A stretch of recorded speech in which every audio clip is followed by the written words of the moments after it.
Quand la Bible dit marcher par l'esprit, c'est-à-dire prier. Jésus pouvait dire aussi à ses disciples, il dit veillez, priez, afin que vous ne tombez pas en tentation. Il dit l'esprit est disposé, la chair est faible. La chair vous fait faire ce qu'elle veut si vous ne priez pas. L'opposé des désirs, des passions de la chair, c'est la prière. Mais la prière sans cesse. C'est pourquoi il a dit veillez et priez. Quand on dit veiller et prier, c'est pas forcément passer des nuits sans dormir. Veiller et prier, ça veut dire prier tout le temps. Ça veut dire veiller sur la prière. Ça veut dire veiller à prier. Ça veut dire soyez tout le temps en prière. Paul le dit littéralement en disant priez sans cesse. Comment est-ce qu'on n'est pas passionné des choses? C'est en étant passionné de Christ. Passionné par quoi? Par le moyen de la prière. Tu es toujours en prière.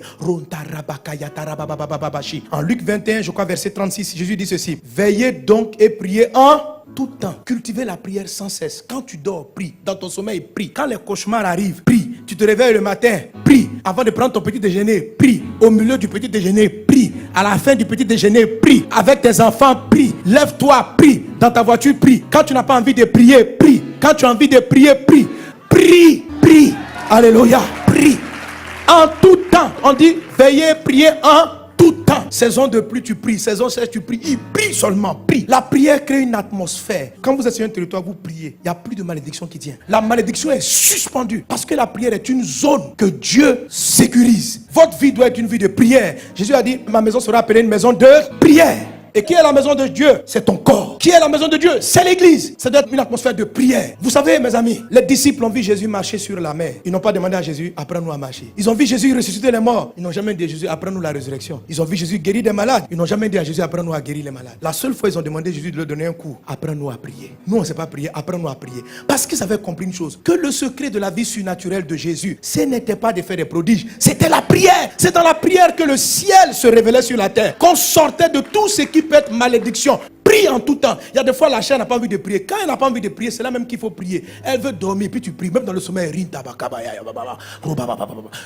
tu pries. Tu te réveilles, tu es en forme, tu pries. Tu as sommeil, tu pries. Prie. Prie. Ne justifie rien. Les disciples disent on a sommeil. Jésus dit je m'en fous. Priez. On dit mais nous on a sommeil. Laisse-nous dormir 30 minutes. On ne dort pas. Priez. Il dit mais comment on va faire? Il dit la chair est faible, l'esprit est disposé. Donc priez. Priez en langue. Priez en esprit. Prie. Dis à ton voisin prie. Tous les hommes spirituels, tous les gens de victoire prient. Et c'est la prière qui prend le temps, qui amène tous ceux qui sont dans votre entourage à être sous bénédiction. C'est comme ça que vous faites transiter la bénédiction qui est en eux. Quand vous priez, les gens qui travaillent avec vous, votre mari, si tu pries, la malédiction ne peut pas le toucher. Quelles que soient les réclamations de ses parents, toi ta maison est devenue une maison de prière. Lui il a un problème dans sa vie. Ton chauffeur, tu pries dans les voitures que tu achètes. Tu pries dans ton magasin. C'est la chair qui va te dire, il ne faut pas prier, que les gens vont te prendre pour un fou. Quelle affaire de fou. Prie, sois fou même, prie. Ta nouvelle boutique, tu ouvres, tu dis les gars, on commence par la prière. Rinda baba, apprends à tes collègues à prier. Tu vas préserver leur vie, tu vas préserver leur famille. Ne sois pas un genre, on dit non, les gens vont penser que tu es un intello, que tu es un intello, tu as fait de grandes études. Comment tu crois en des choses comme ça? Les gens qui te parlent sont les diaboliques. Eux, ils vont faire des incantations avant d'arriver dans ton lieu de travail. Et puis toi, tu es prié, ils veulent te donner un complexe de, il faut te jouer un homme comme eux. Tu n'es pas comme eux.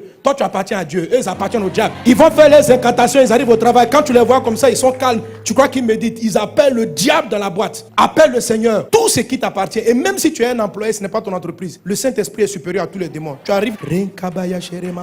Tu vas paralyser la malédiction qui est sur la société. Tu vas paralyser. Tu vas changer la tendance des choses. Créer l'atmosphère de prière. La prière est une communication avec Dieu. La prière est le câble qui vous connecte au ciel. Alléluia. C'est un câble. Il faut savoir adresser la prière. Écoutez mon message sur 7 étapes pour une vie de prière de victoire. J'explique tout. La prière permet aux anges de monter, de descendre. La prière fait descendre le ciel sur la terre. La prière suspend toute malédiction dans un environnement donné. Amen. Si tu pries que tu vois la malédiction frappe encore, augmente ta prière. Augmente seulement. À un moment donné, elle va renverser la situation. Si une maladie persiste dans ton corps, prie, prie, prie, prie, prie, jusqu'à elle va partir. Prie. Pierre avait une réclamation. Jésus dit, j'ai prié pour toi. La réclamation va plus avoir son effet. Donc il a régné, il est revenu à Jésus. Satan n'a pas gagné. La prière a sorti l'apôtre Pierre d'une réclamation satanique. La prière va sauver vos collègues. La prière va sauver votre conjoint. La prière.